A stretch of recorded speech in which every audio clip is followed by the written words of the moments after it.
Infestación. Basado en hechos reales.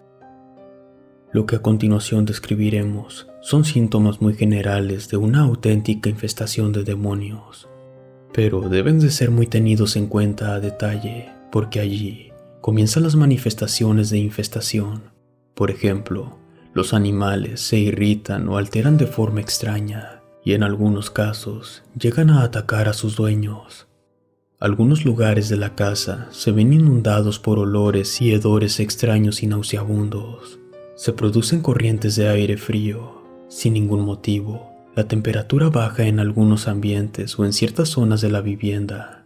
Se producen ruidos extraños de día o de noche, cadenas, chirridos, el tic-tac de relojes, susurros o gritos tienen lugar. Además, movimiento de objetos o estos cambian de lugar inexplicablemente, junto con otras anomalías. La persona afectada siente una profunda tristeza del alma, pensamientos inhabituales que le empujan al suicidio o a la lujuria y a otros afectos fuera de lo común, o algo peor como la pérdida de fe en Dios Padre. Reiterados fracasos en todos los ámbitos cotidianos, trabajo, amistades, familia, deportivo, sensación de miedo, irritabilidad, angustias inexplicables, cambio drástico del timbre de voz, etc.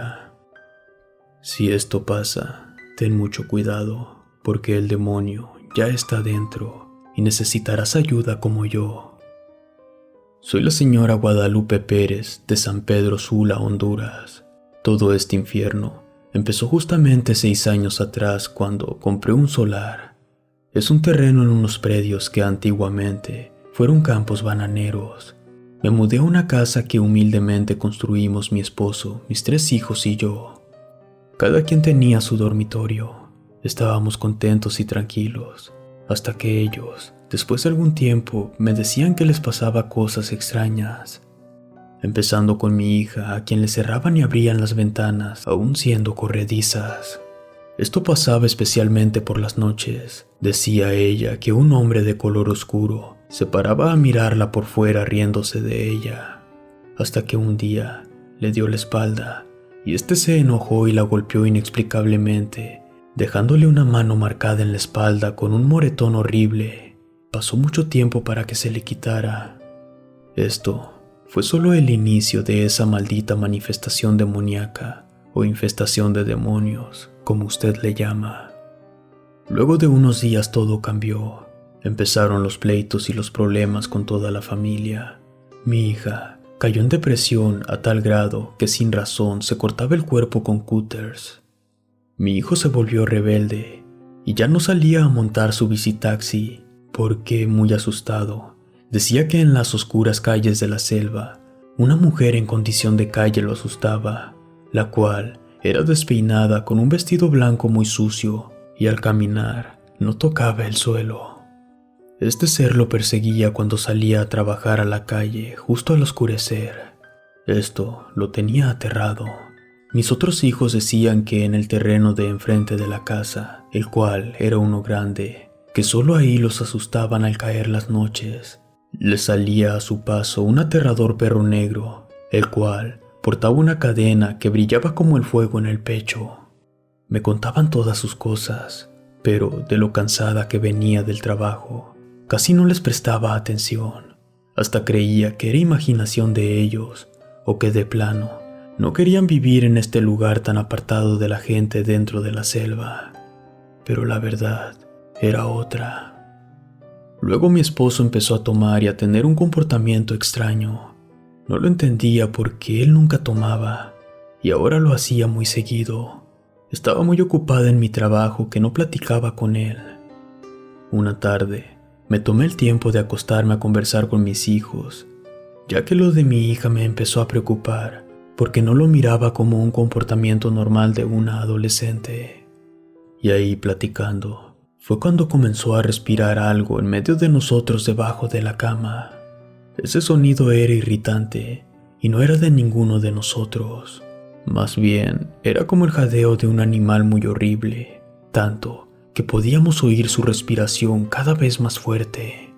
Para no asustar más a mis niños, fingí no escuchar nada Mis hijos se fueron a sus dormitorios y me quedé sola, donde de reojo miré cuando abrieron la puerta y alguien entró parándose a mis pies. Me reí y les dije: traviesos, no estoy mensajeando con nadie, solo estoy mirando el celular. Al ver que nadie respondía a mi plática, medio miraba de reojo que alguien estaba parado a mis pies, pero detrás de una cortina. Al mirar bien, noté que esa silueta no se parecía a ninguno de mis hijos.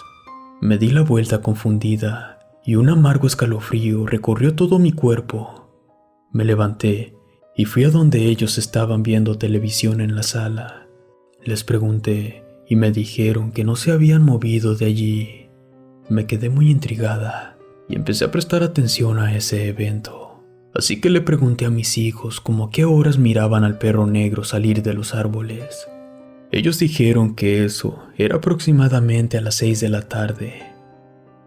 Sin avisar, ese día llegué temprano para ver lo que decían.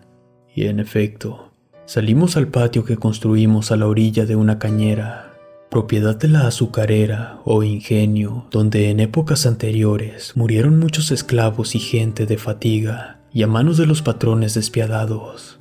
Justo ahí estuvimos esperando, cuando de pronto mis ojos se abrieron incrédulos de par en par al mirar aquel inmenso y feroz perro salir de la extensa selva. Era tan impresionante que parecía de esos terriers, o uno grande como un ternero, pero tierno y de grandes patas, el cual se paró frente a nosotros y arrojaba rabia. Este solo nos miraba como retador, para luego seguir su camino por la calle buscando el fondo de las cañeras de la selva y perderse para siempre.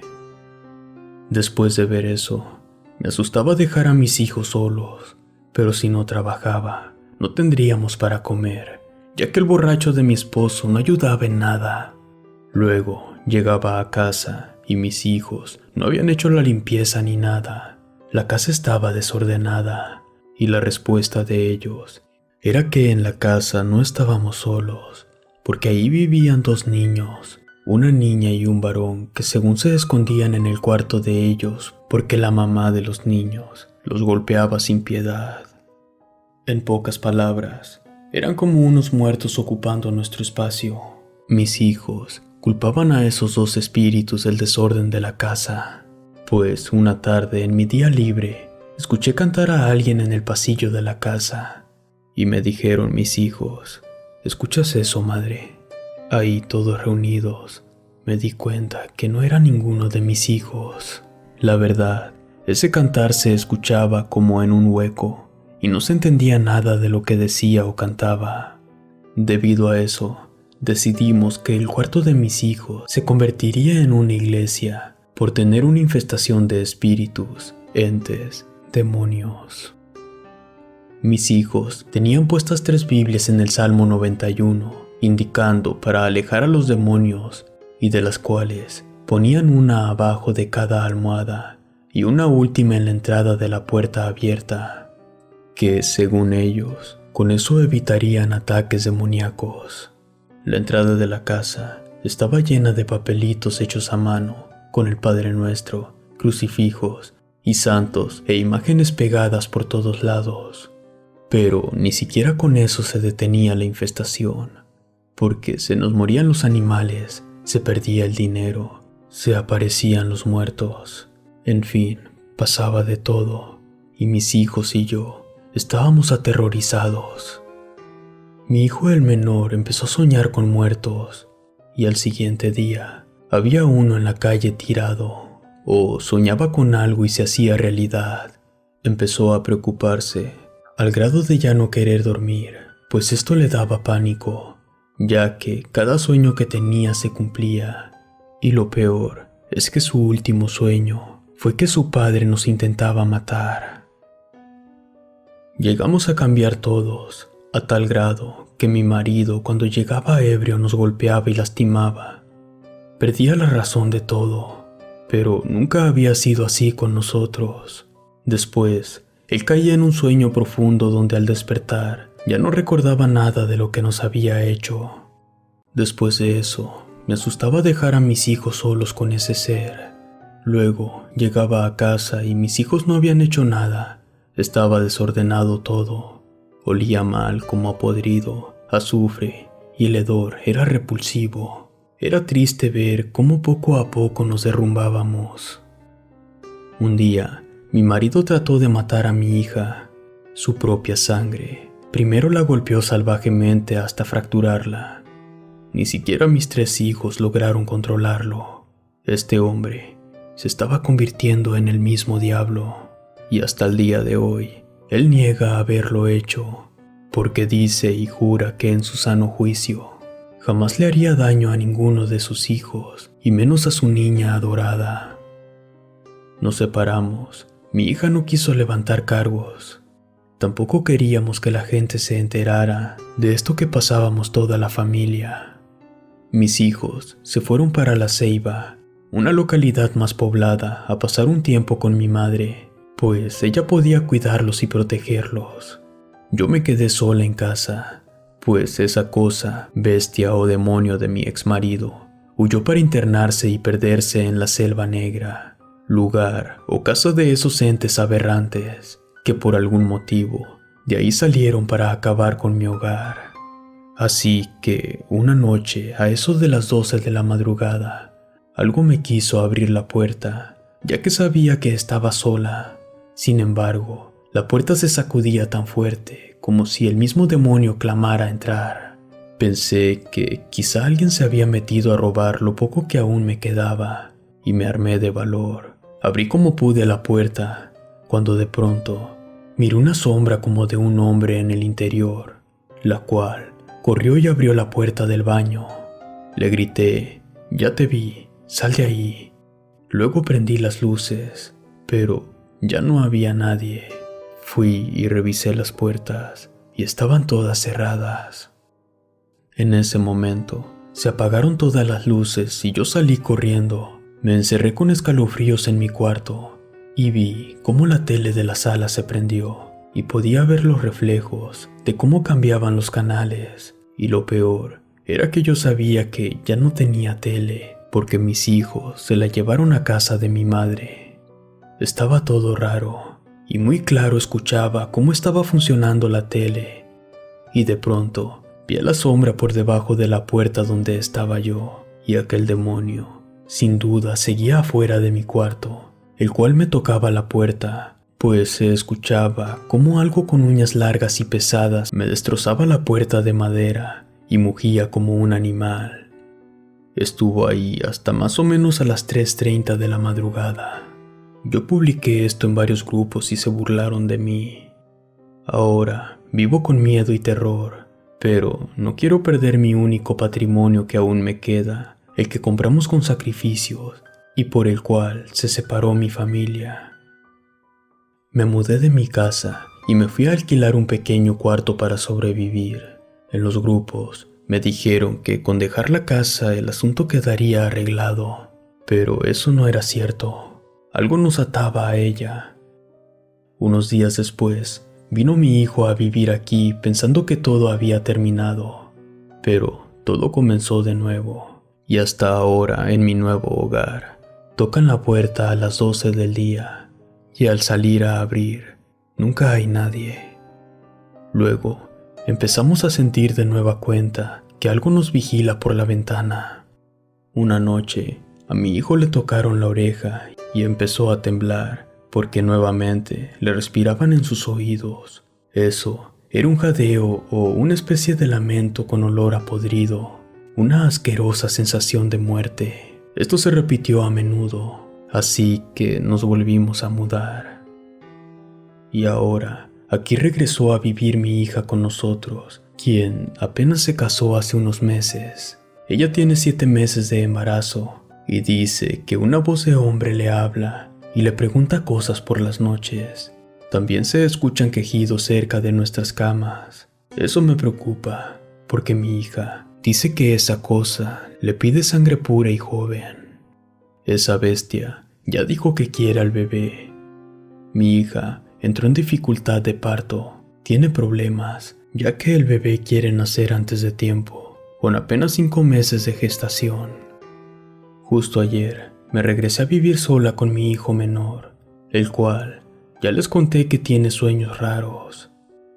El terreno lo compré, construimos la casa. Mi hija ya no quiere regresar y está ahora teniendo sueños terribles de cómo unas manos con garras le sacan a su bebé del vientre. Ella está en shock, pero tengo la esperanza de que Dios y ustedes en lo posible nos auxilien. De antemano, muchas gracias. Meses después, en el año 2017, Chemo San Juan se contactó con el grupo de ayuda conformado por la señora Santera de Estados Unidos y al ser de Luz Abdalón, y con las demás personas que integran la Sociedad de Ayuda Humanista, con un poco de dificultad por lo peligroso y delicado del caso. Pero se logró a base de ciertas prácticas, oraciones y acciones de baños de despojo y de purificación. Después de varios días, por fin se logró habitar esa casa fruto de su trabajo. Quiero comentar que ya todo por fin está desapareciendo. Y ahora nos enfocamos en que la familia se vuelva a unir, a excepción del padre que se perdió para siempre. Gracias a Dios, aquí queda este escrito archivado como prueba de que el mal existe. Pero lo bueno es aún más fuerte. Relato escrito y adaptado por Chemo San Juan de eventos reales de la señora Guadalupe Díaz.